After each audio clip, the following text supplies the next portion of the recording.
let the beard go crazy. I was actually going to say, it's a little bit gray. No, I know, I just shave it.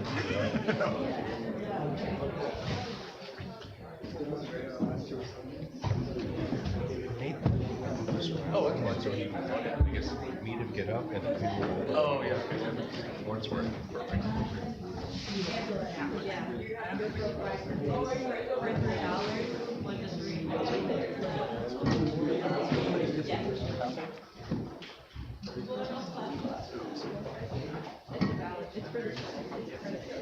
Oh, yeah. Talia? Yeah. Never.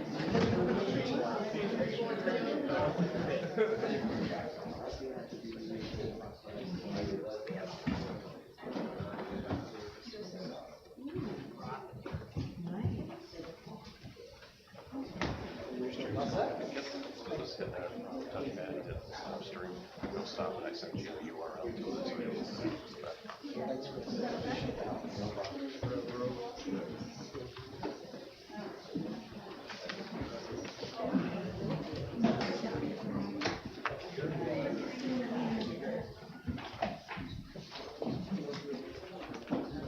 So what class did you teach? I teach history. How far back do you go? It's like revolutionary era. Settlement, actually, a little bit. Through President or U.S. history starts with, day by day, Civil War, and then Meet your biography. I haven't. An aunt actually just sent it to me because she read a little more. There's a new one on Lincoln. Yeah, that's like being the newest one. Oh, yeah.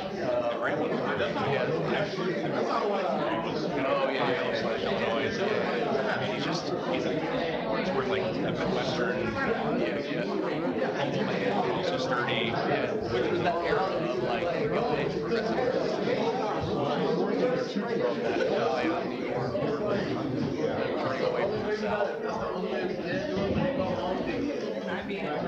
One of my areas, go back to the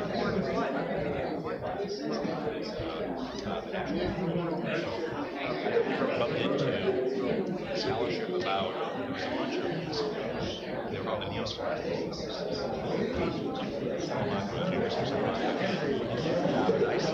As I see it, I think this is the conventional wisdom class. They had incipient modern capitalism in the West. All spent these days.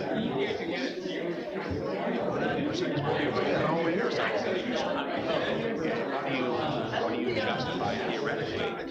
They were, my view was, to offer a cost or even satisfactory education.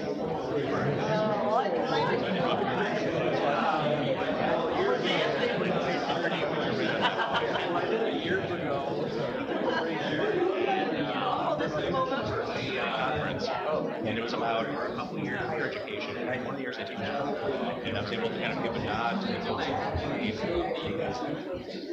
claimed by this guy named James Ford. I've been thinking a lot about James Ford. American private lines. English comprehension actually was influenced by I think primitive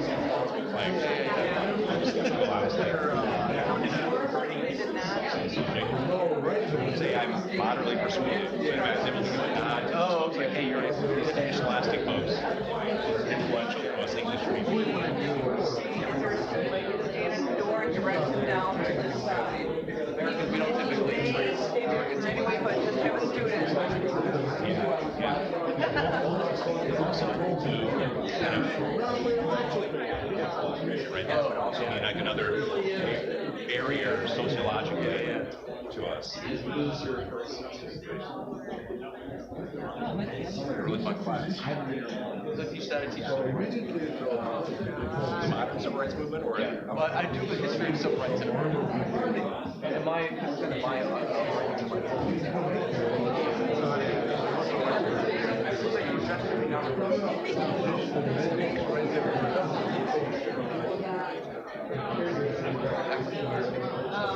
Finding a parking.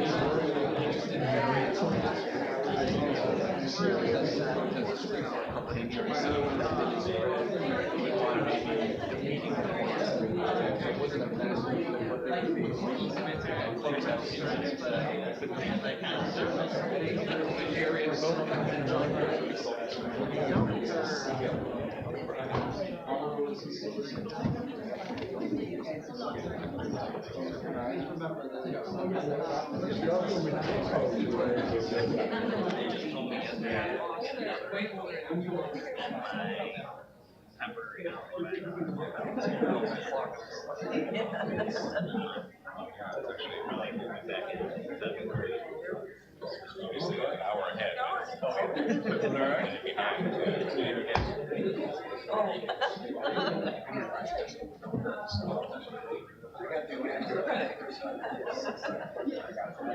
Good afternoon.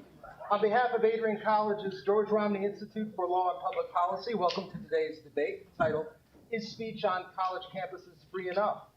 Before we begin, I'd like to thank President Docking and the entire Adrian College senior staff for supporting Romney Institute and its programming. Next to me are two accomplished teachers and scholars who contributed mightily to their respective academic fields. They've given their time and talents to coming up with an answer to this afternoon's question. However, despite their shared interests and exceptional abilities, they've arrived at profoundly different conclusions. Today, they will explain their differences and, I hope, respond to challenges posed by one another and members of the audience.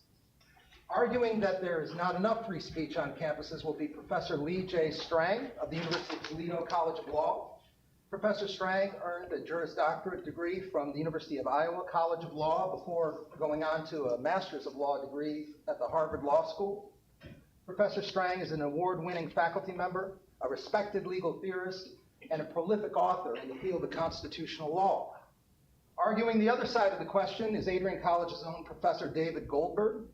Professor Goldberg has a master's degree in history from Villanova University and a PhD in U.S. and African American history from West Virginia University. He is the acclaimed author of 2 books on the history of racism in America and has distinguished himself as a teacher and advocate for social change throughout his career. Please join me in thanking our distinguished guests today. The format for today's debate will be as follows. Professor Strang will argue that there is not enough free speech on campuses for 12 minutes, followed by Professor Goldberg, who will spend 12 minutes arguing the opposite. Professor Strang will then respond for 3 minutes, followed by Professor Goldberg. The remainder of the event will consist of questions for either speaker or both from the audience. I hope you will challenge these debaters with thoughtful questions that compel a stronger defense of their views. I have no doubt they can handle it. All right. We'll conclude at 12:50 p.m. Professor Strang, please. Thank you so much, Professor Getting, for inviting me here today, and to the Romney Institute for hosting this important debate. And thank you, Professor Goldberg, for agreeing to offer your valuable perspective on this important conversation. Both professors are great scholars and I'm sure excellent teachers. I'm sure there are many of their students in the room. It's wonderful to be here at Adrian College. I was actually telling Professor Getting, the last time I was here was about 15 years ago, and I think the campus has been transformed.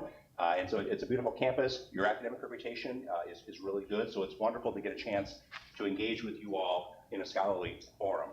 The title of my remarks this afternoon is Robust Free Speech is Necessary for Modern Universities to Pursue and Ascertain the Truth.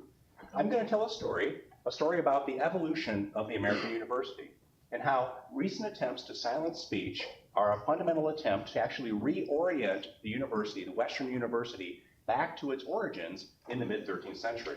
I'll speak for 12 minutes. There are a lot of things I can't say. I'm looking forward to your questions and comments. So my first move of 3 moves this afternoon is to argue that robust free speech is necessary for modern universities to seek and ascertain the truth. But I'm going to begin in a place that might seem a little bit unusual. I'm going to begin back in the Middle Ages. Today's university's origins lie in the Middle Ages. The medieval university, as you might suspect, reflected the broader culture's commitments.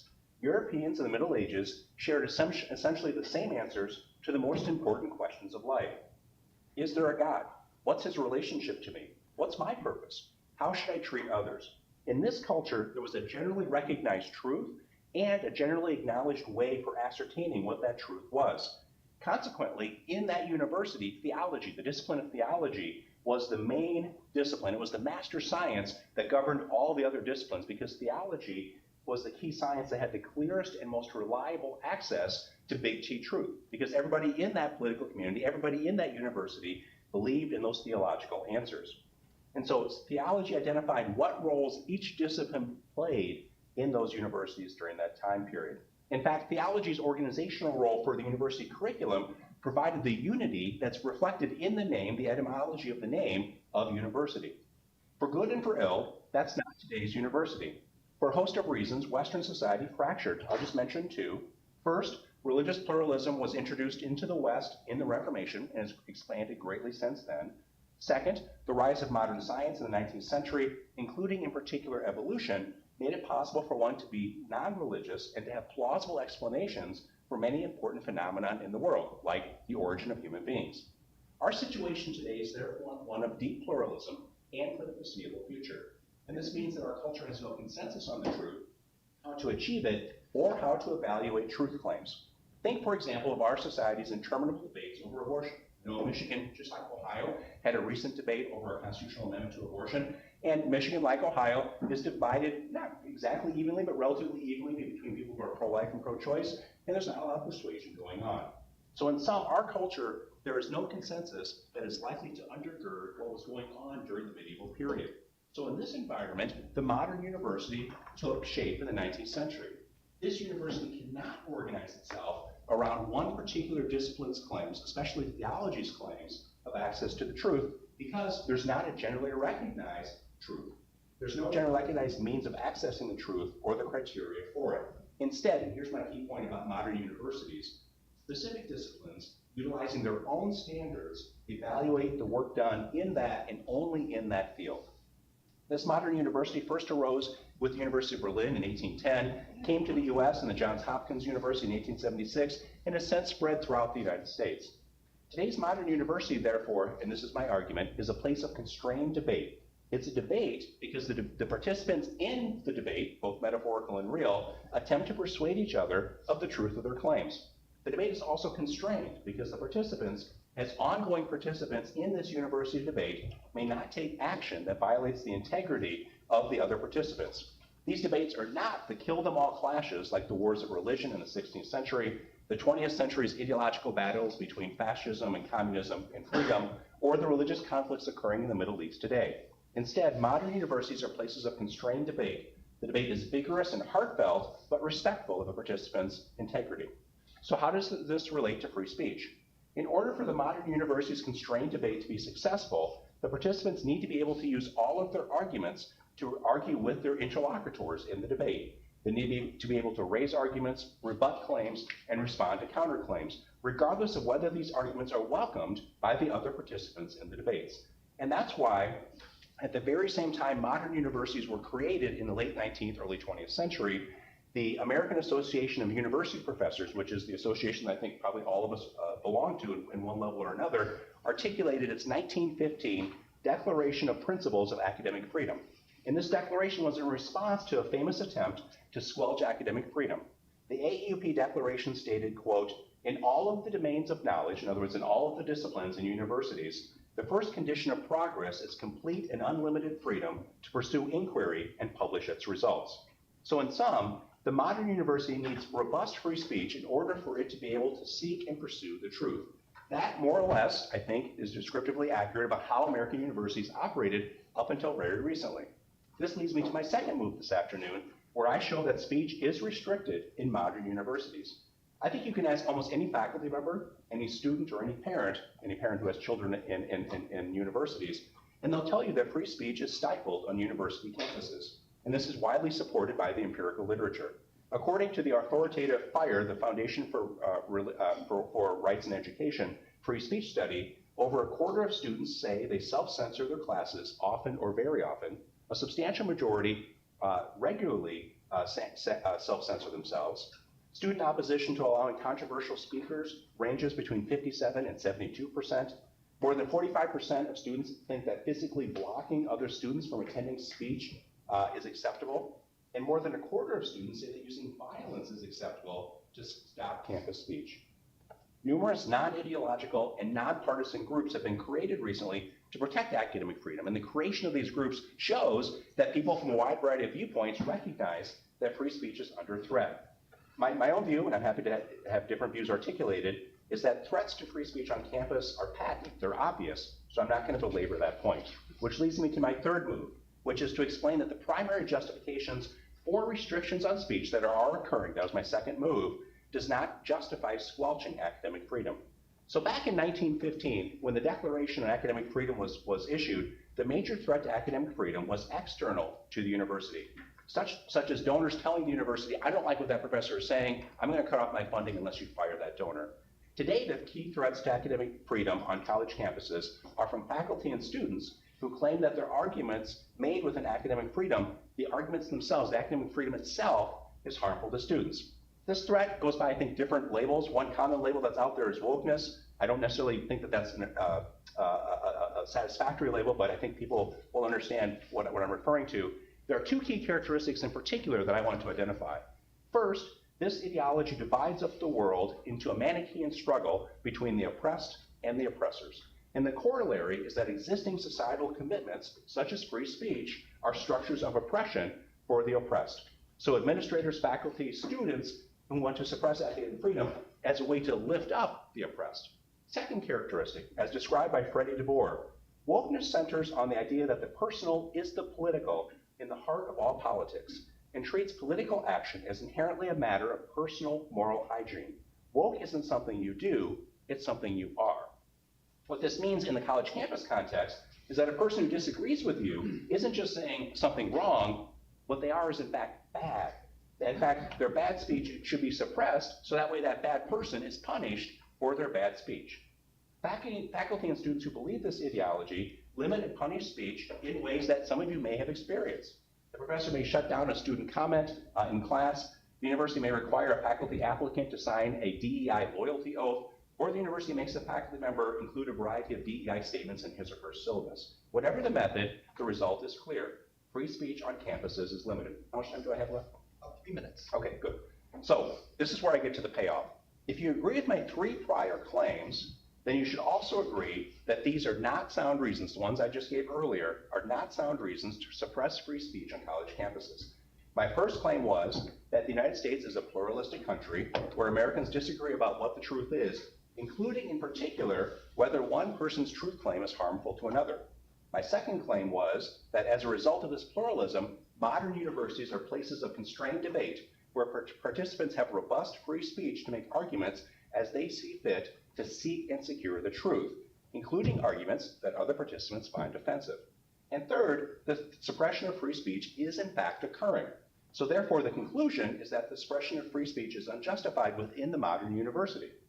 The only way out of this conclusion, I think, is to reject my second premise, to seek a revival of a sort of medieval university but transformed, where everyone must believe in the same big T truth, the truths I identified earlier about oppressed and oppressors, and that the political is the personal, that people have bad views and act as bad people, and where the only speech that's permitted affirms this truth, and where the faculty and students who don't agree with this truth are silenced and or punished. So what I've argued today is I first described the public university as a place of constrained debate. I showed that some faculty and students are silencing academic freedom of their peers. And third, I've argued that such infringement of academic freedom harms modern universities' capacities to seek and find the truth. Thank you, and I'm looking forward to Professor Goldberg's comments.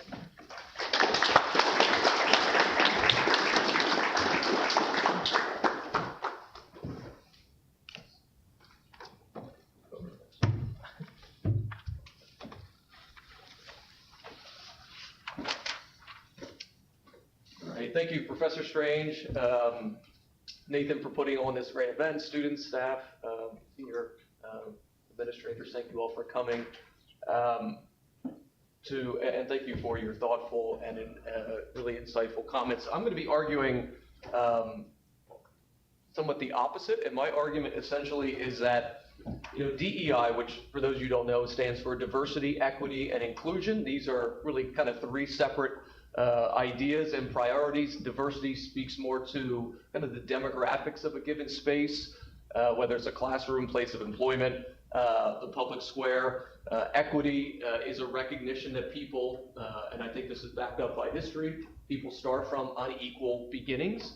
And then from that premise, There's different attempts to rectify that inequality, and then inclusion is really the idea that I'm going to speak more to today, because I think it speaks more to the idea of speech on college campuses. In my interpretation, and my background as an historian, I believe that efforts to promote diversity, equity, and inclusion, particularly a much more inclusive dialogue and inclusive political debate, have actually expanded free speech on college campuses. I would argue that in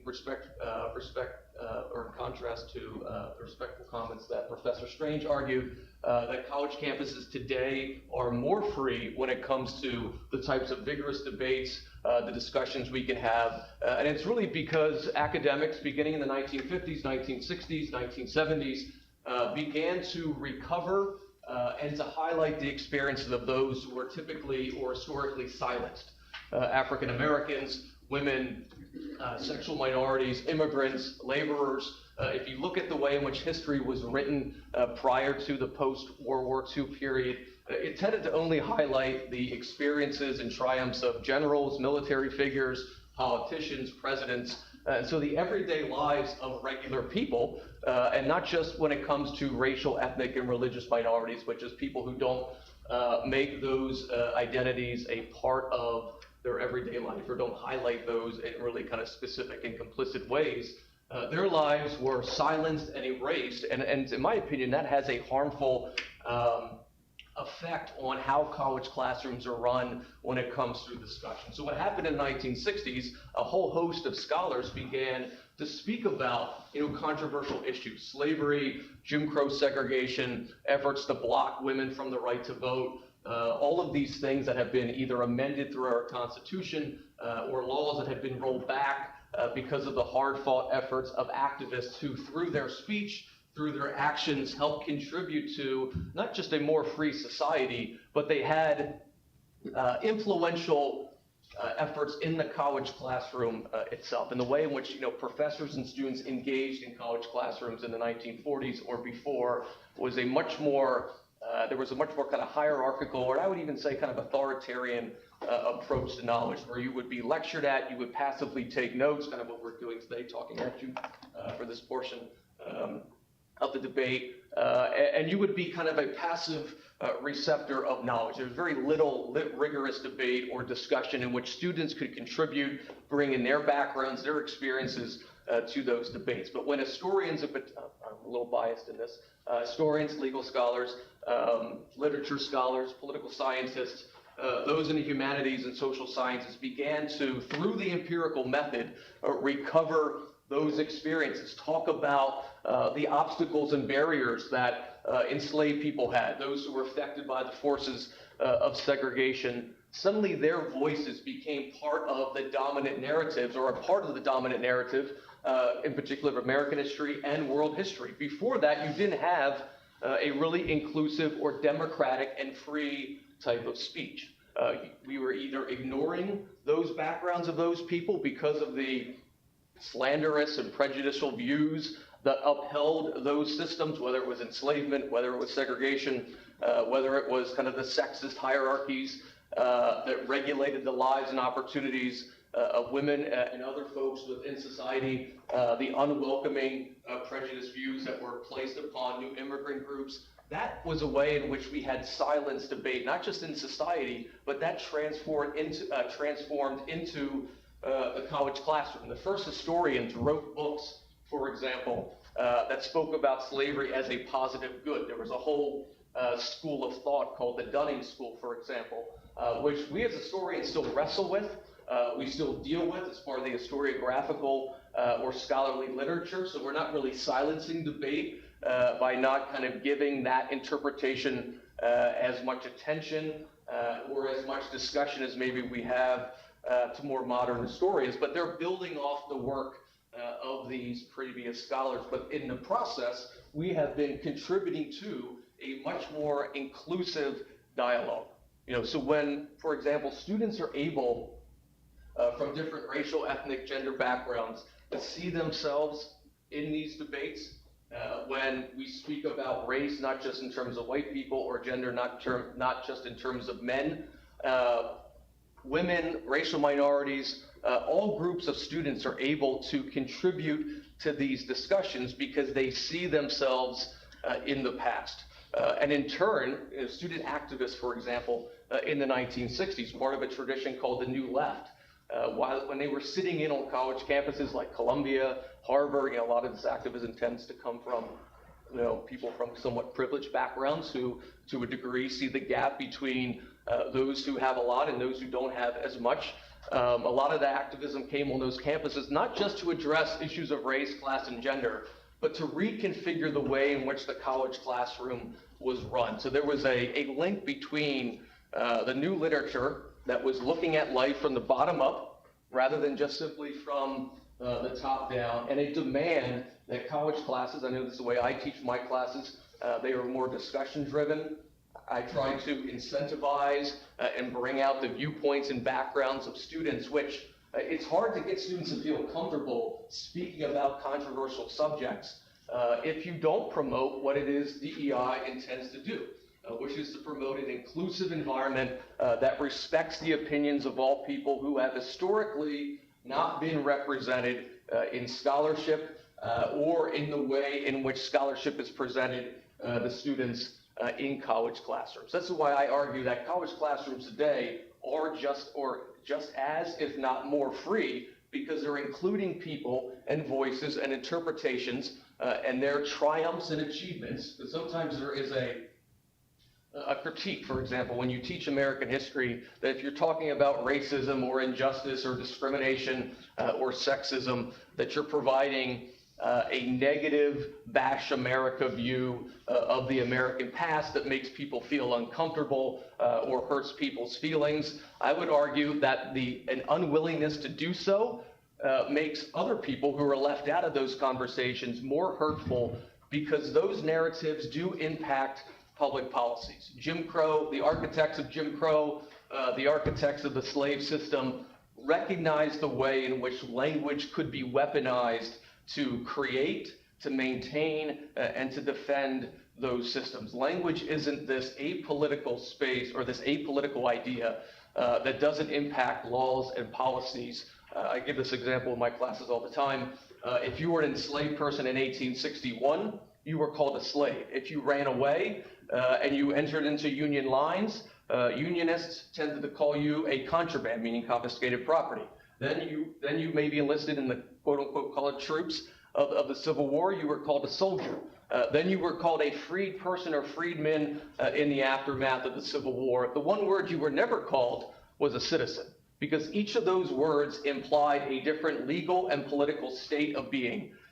And it came with a different kind of recognition of your humanity, and you can project that out to different groups of people. All the range of derogatory phrases that have been applied to different groups of people have been used intentionally to restrict, to discriminate, to exploit, or to engage in hostile actions towards those groups. And so part of the attempt to recognize and draw out that language is not really, at least it's not my attempt, to police that language, but it's to show the political power that language has in linking up with public policies and laws that are hurtful and discriminatory, which in my opinion is more damaging than any kind of theoretical attempts to kind of police language. For example, political correctness. The origins of political correctness are in some ways the origins of DEI. We're just kind of giving different names to the same attempt, which was to recognize the ways in which harmful vocabulary, harmful language contributes to harmful and disparaging and discriminatory public policies.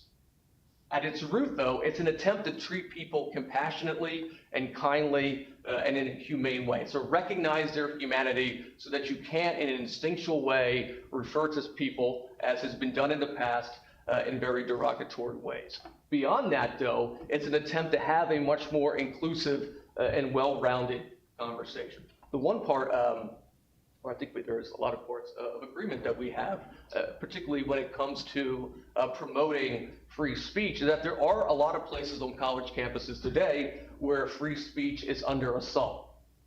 But it's in those places like Florida, where the governor of Florida has, in a way, in my view, hijacked that institution in a very authoritarian fashion that has scared away students to impose his vision which in my opinion is related to opposition to critical race theory and gender ideology. It's the efforts of the governor of Texas, who has passed legislation to eliminate DEI programs, which I'll just quote from from him directly. A DEI's office as an entity promotes differential treatment or provides special benefits to people on the basis of race, color, or ethnicity.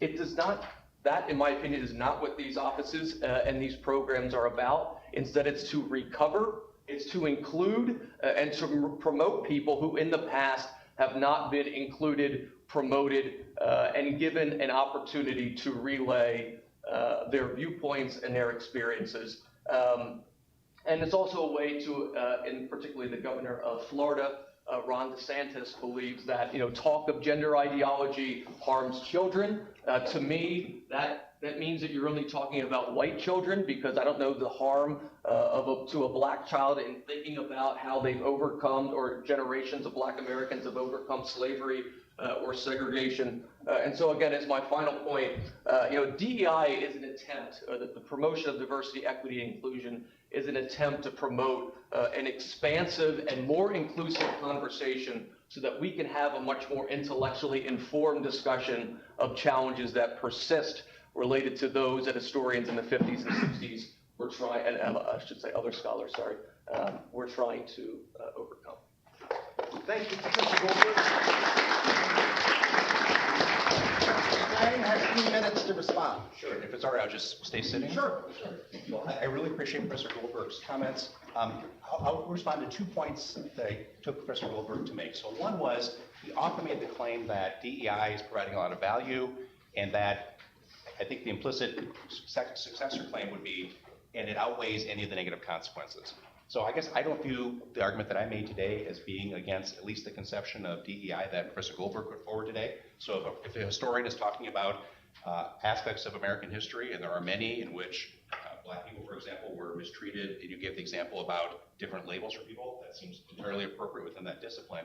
But I guess what my response is, it's not a trade-off, right? One doesn't have to get the good of Professor Goldberg's identifying while also getting the negative that I'm identifying. In other words, one doesn't have to say you can only get the good that Professor Goldberg's identifying if you get the bad that I'm identifying. And there really is bad. In other words, it's not just one choice. I think we can have both. It really is bad, right? So you have your own experiences as students or as faculty members, but statistically it's undeniable that a majority of students on a regular basis self-censor in their classrooms because of the perception that their faculty members are going to disagree and punish them in some way, maybe socially, maybe through grades, is going to punish them in some way.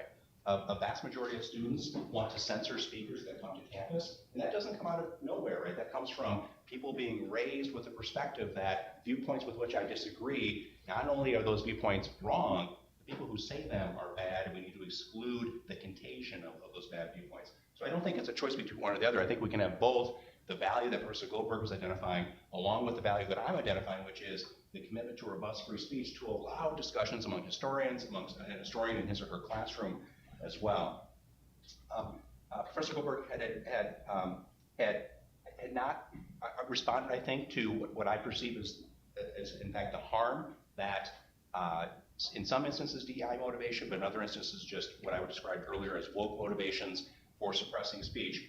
And it occurs both in the student context, but also includes among many faculty. I think one of the most egregious instances, and this is one that I'm familiar with because it happened at a law school, was at the Georgetown Law Center. So the Georgetown Law Center, there was a faculty member in a conversation caught on a hot mic, so always be careful what you say on a hot mic, where one faculty member was bemoaning, not saying anything positive, but was bemoaning, at the end of the day when I give grades, my African-American students are on the bottom. And the other faculty member, Broden was his name, didn't comment, didn't do anything, but was fired for his lack of rebutting what was, I guess, supposedly something negative about African-American students. In other words, the faculty member was punished for not saying anything, right? And so there are real harms that are going on, both in the classroom for students and then outside the classroom for faculty members as well. Last comment, I'm not here to defend what was going on in Florida or Texas. There are some aspects with which I agree with what's going on there, some aspects with which I disagree on there. I think if what was going on in Florida was Professor Goldberg's conception of DEI, that would be one thing. My perception, what I've argued as a national phenomenon, is that what was actually going on in Florida universities was the exclusion of viewpoints and speech because it was in disagreement with maybe a different conception of DEI. Thank you. Professor Goldberg, you have 3 minutes. Sure. And I should say, I like that you like my version of DUI. I think it's so good. And I really do not support a rejection of speakers. I think as an intellectual person, as a competitive person, you should want to engage in debate in the realm of ideas. That's really what got me into academia, was the intellectual competitiveness of the field and of the discipline as a whole. Now, I do think there are forces on the right, for example, I'll just be very specific, that I've seen in recent time over the last, I would say, in the Trump era, who have intentionally brought to college campuses provocateurs, who are really engaged in the issue of trolling, for example. I'll give you an example. West Virginia University, Milo Yiannopoulos, who is this alt-right kind of trolling figure, in my opinion. He offers nothing in the face of informed debate. He was invited by the College Republican group. He put a picture of a gay faculty member on the board, made fun of his weight, and it created a really hostile, I wasn't there, but I saw a video of the event, created a really hostile social environment, not only to me, as that's the kind of workplace that kind of jeopardizes the workplace safety of that professor, but it created a really kind of mob mentality in the crowd who laughed and jeered at this type of speech, which is not obviously indicative of all the types of speakers I promote and really want a well-formed debate in my classes. I hope nobody would self-censor themselves, and I believe I do as best as I can to create a non-biased environment.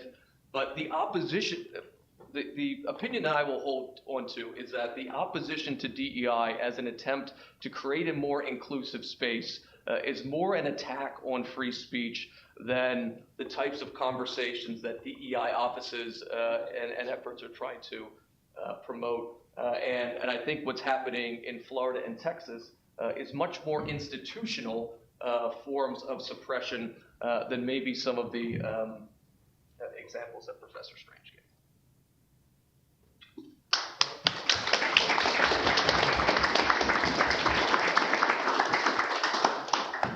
And now, ladies and gentlemen, the balance of our time will be for questions for one or both of our speakers. Do we have any? Yes, please. What would you say to students who may be fearful in a classroom of giving their opinion because of how a teacher might react and how it might affect their grade and how other students perceive them? Either one of you. I'm happy to say, and of course you can say something as well. So I would say a couple of things, right? So I come from the natural law tradition where one of the most important aspects is virtue. And so having the virtue of prudence in each situation that you're dealing with is wise. So I think it's up to the particular situation. I can't give a general prescription. So I would first identify, if I say what I think is true in a civil, thoughtful way in the classroom, will I receive some repercussion or not? And I think you would have to make a decision at that point if there's going to be a repercussion, whether it's worth you saying what you perceive to be the truth of that situation. But I think you actually honestly need to investigate that. I often think that I find the students, so I teach at law school, right? So I've had students who've gone through undergraduate. I find students today presuming bad will by many of their faculty members, my fellow students as well, maybe sometimes justly, that's my point, but also sometimes without any evidence. And so I think I would want to know first whether in fact there would be some repercussion. And if the answer is no, or if the answer is just disagreement, then go ahead and say it. But if the answer is there would be repercussion, and depending on your professional goals, I wouldn't say anything. So that's actually the advice I give my kids who have asked that same question. So I think it depends on the circumstance, and you have to judge whether you will receive repercussions and then evaluate at that point. Mr. Goldberg. And I would say that there are, if you do feel, I would say this is true, not just of Adrian, but many colleges and universities, there are grievance processes processes put into place if you think you've been unfairly treated or judged. And I would say that knowing that in some way, because our opinions, our grades, these aren't absolutes. They're particularly if they're done in an unfair way, that should empower you to give your viewpoints and bring in your experiences and offer a contrasting view. I know in my classes in particular, I'm a lot of times looking for people to promote a contrasting opinion, or I give an opinion that may not be my own as a way to stimulate debate. Obviously, I'm just one person. That's not indicative or representative of all faculty. And there's certainly, faculty and scholars who abuse their privilege. One of the worst things we can do as a faculty member is, because we think we're an expert in our field, think we're an expert on everything. And I've seen instances in my career with colleagues or friends who have operated that way. But I would certainly incentivize you or empower you or hope that you would feel incentivized and empowered to feel confident in expressing those views. And if they're not, I think there's other allies that you can look to within the university to protect that. Can I say one more thing here? Is piggybacking on what Professor Goldberg said. So let's say that, I'm just making this up, right? There's a student, the conversation's about the Second Amendment, and the professor is taking position X, and the student wants to articulate position Y, but doesn't prudently think it's wise to do so. I think one of the things the student can do is join a student group and have a debate on the Second Amendment to make sure that your idea gets out on the university campus. And it's a kind of an indirect way to make sure that your point is still made, and actually gives you an opportunity in the actual context of the debate to find out, is your view, the one that you thought you had, is it actually, through the testing of the debate, a sound view or not? So actually you get the end goal, which is evaluating whether your point is a sound point or not. Thanks. Another question? Yes, please. Professor Strange did a nice job giving us a historical perspective of this page. My question is for Professor Goldberg. Where did DEI come from? What was its origin?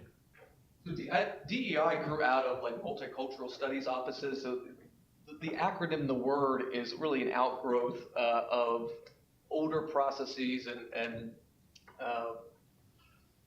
ideas that were already in place. So, multicultural studies offices grew out of, for example, the efforts of Black student unions, African-American student groups on campuses in particular, other student groups are really beginning in the aftermath of the civil rights movement, began to look to college campuses, because a lot of the participants in the civil rights movement were college-educated, activists from, middle and upper class backgrounds. And so as they were going to college, they brought the next front of the civil rights movement to college campuses, and through, student-led groups, and then those groups kind of became offices on campus. We have the Institute for Cross-Cultural Studies, which is was born out of the old Multicultural Studies office. I believe that was before my time, though. And so DEI kind of sprang from that, and from activists thinking about that it's not enough to just diversify a college campus. That, diversity and inclusion are much different. You can have an opportunity, but it doesn't mean you have an opportunity to participate. And even if you just make things equal, there's the most cliched example that I can provide. If you have three people trying to look over a home run fence, and one's 6 foot, one's 5'8", one's 5'6", they begin from an unequal beginning. And so equality would mean you give everybody the same box. But the tall person and the second to tall person are still going to have an undue advantage. So equity, which is kind of the more modern incarnation of that, is first recognizing that people come from unequal backgrounds, but that you have to take intentional efforts like that have been taken for other more privileged groups in the past in order to rectify that. But as I typically say, equality for one group is not oppression for another group. And I think the pushback towards DEI is that you're giving unfair or historically unfair advantage to underrepresented groups at the expense of those who, because they've been privileged or had positions of power, they see it as so timeless and natural, they can't recognize that. So DEI kind of grew out of these older offices and student groups and became much more of a formal, and corporations more recently have adopted this for better workplace morale, because consumers have demanded it. And so, there's an origin to it in academia, but also I think an origin for the corporate world, the business world, is that consumers have demanded it, so they're responding to a marketplace demand, as well as they see it as more conducive to greater morale and collegiality within places of business. Professor Strang, would you like to respond? If you don't mind. So I guess thinking in terms of DEI's origin and then its impact on academic freedom, there are two things that I would say. So I don't know if this is just a disagreement or not, maybe it's just an emphasis. I see DEI in its, at least as I've experienced it and other studies have suggested most faculty experience it, it has two characteristics that are different than previously. So one characteristic, and both of them share a common characteristic, which is there's a particular viewpoint that people need to adopt and that they shouldn't reject. So it occurs in trainings. So I don't know if you all have faculty trainings here in DEI. I do, many people do. And I would say the characteristic of one of the characteristics of the training is that there are certain viewpoints that are being preached to you, right? There's dogma that's being preached to you that one should accept, and that one saying that one doesn't believe those dogmas is not welcome, and in fact is at least socially pressured and maybe receive other pressure as well.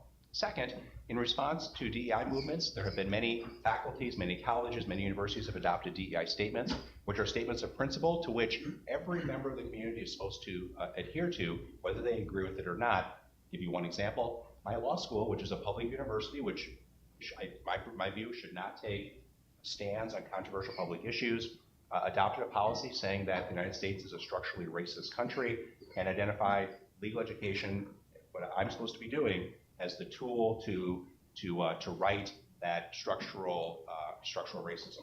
So I view structural racism as a thing about which people disagree.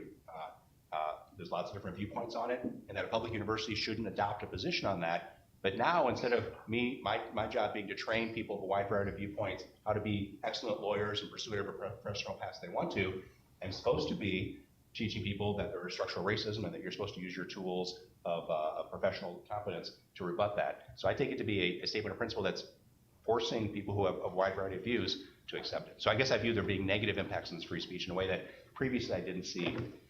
Because there's one thing to diagnose a problem and another to come up with a solution. So I think this is where people's uncomfortability comes into play when it comes to critical race theory, which has been around. Actually, one of the architects of critical race theory was a former professor here at Adrian College. And so it's a recognition that it proceeds from the premise of the history of racism. And it proceeds and acknowledges that that the country was a structurally racist country because of enslavement, how that contributed to the expansion and prosperity of the nation. I would argue that's historically undeniable based on evidence and the works that people have come up with and presented. And to deny that is to only accept the viewpoint of those who are uncomfortable or the viewpoints of white Americans. That you're not it's almost a white supremacist statement, I would argue, to state that the country wasn't founded on some structurally racist views, because people in the past have always pushed back against that. So, for example, the cliche that this was simply the views of people at the time, we should accept them, we shouldn't pass moral judgments upon them, that ignores the ways in which from the beginning that discrimination took place. There's always been an oppositional argument, but that oppositional argument was silenced by people that had more power and more privilege. Now, should you have to sign a pledge or offer a statement as somebody who thinks that the job market is littered with too many documents and admission standards, I would agree with you that the last thing we need is another thing for applicants to send in. But in terms of mission and values, I think there are certain things that have been proven through scholarship and the experiences of people in the past that's hard to offer an opposing opinion that's what I would say is intellectually responsible. Not that you can't have it, but Can I say two quick things? I'd like the opportunity to get some students in, so if you're. Yeah, so two quick things. So one is, I was not making the claim that the United States has not been structurally racist. My claim was, which I think is indisputable, that Americans today disagree with whether America currently is a structurally racist country, and that public universities or universities generally should not be adopting statements on that controversial proposition. Thanks. Please, any questions?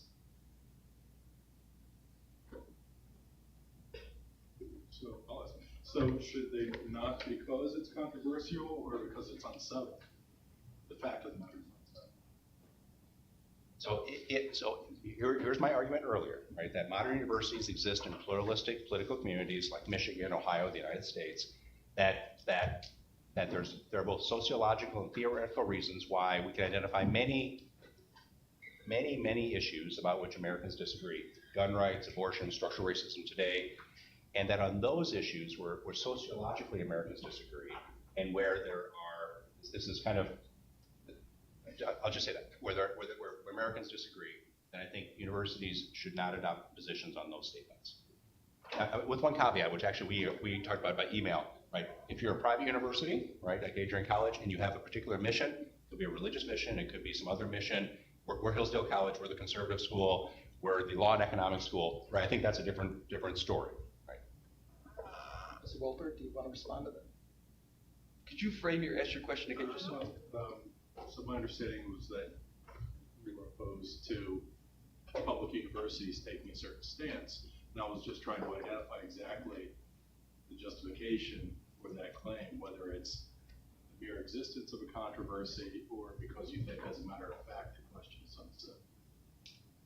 I think universities take or create missions and articulate mission statements on a host of kind of unsettled issues. And my response would be, what would be the harm of acknowledging that there are still racial inequities or gender inequities, whatever form of inequity you want to kind of point to within society, and trying to find ways to solve problems, because I think the modern university, maybe for better or for worse, has tried to reach beyond the confines of the campus community and to solve problems in the world and also create kind of ethical conversations. But if you're not having any conversation or acknowledging that there's present day issues related to inequity within society, regardless of what form it takes, that to me is more potentially harmful than a pledge or a dedication to a goal or an idea.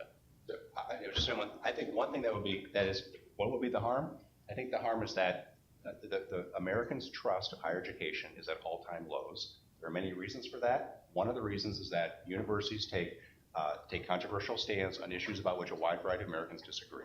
So I think there's tremendous harm because the people that we want in universities to get the training to be able to debate reasonably with each other distrust that actual training. Do we have any questions, particularly from students? Any students with questions? Yes, please. I'm not sure if this is formulated correctly, but kind of going back to his first question, you both kind of offered ways to combat like different situations that we might experience in the class. Isn't us having to go out of our way to do those things a form of censorship in and of itself? Excellent question. Please. So that's a great question. So it sounds like you agree with the second point I made this afternoon, which is that it is a widespread phenomenon that both in the classroom and outside the classroom, faculty and students are being silenced. Now, I would say that there are many causes of that. One cause, if to the degree that occurs at a university, is that the university's administration is not helping guide faculty and students to live up to the university's own best wishes. So I think that is what you described is true, that you are basically self-censoring and you're having to try and find a different route. And that is a sad fact of much of universities today. The premise of how you frame your question, I would say, yes, that's a form of self-censorship. My opinion, and this may not be backed up by evidence, is that most students do not feel, now of course now somebody's going to raise their hand so they do not feel as self-censored as proponents or politicians or others have made it to be. I think if you, for example, just as again, this is my own experience. I can't speak to every professor's experience or the ways in which some abuse this privilege. The most popular subjects or topics are those that typically involve race or gender, where there's a deep conflict, there's a form of injustice. We discuss issues to overcome that, whether it's slavery, segregation, sexism, anti-Semitism. The Holocaust is always a very kind of popular subject because there's great drama and conflict.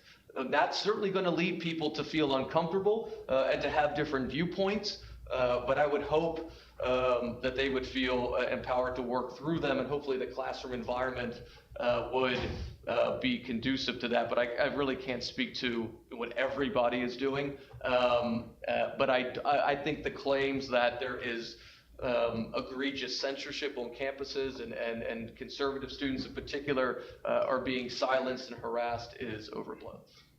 Unfortunately, we have to adjourn now because students have class at 1, but please join me in thanking our distinguished scholars.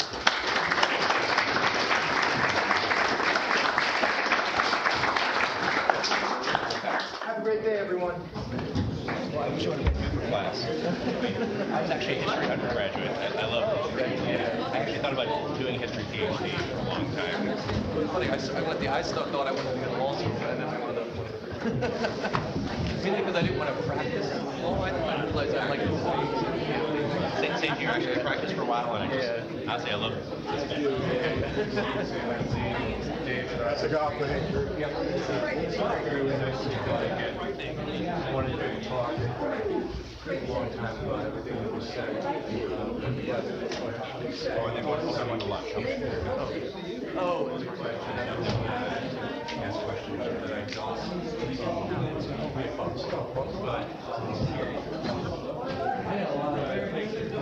Way to break the ice. This is fantastic. We come to lunch. Lee, I just wanted to say hello, John Dockey. How much are we in debating this? David, thank you very much for participating in this tonight. I thought it was extremely well done. Yeah, well, this guy here is the host, and he's put together so many sort of fora like this for people to do this. It's just absolutely jewel in the crown of our campus over the last several years. Yeah, right? I think so too. It's really a lot of time preparing. I never saw someone have more than 12 minutes than you. You can read when you know you're under the gun. I actually had pushed Nathan. I was like, okay, we had 10 minutes. Well, he finished in 9:37. Oh, shoot. I can't see. I had a question for both of you guys. We ran into it. So we're in Cheek campus. I'm personally running for DEI chair. I gotta hit stop, sorry. We don't have. I just didn't want to. We're done. We're all on hot like 7 general idea.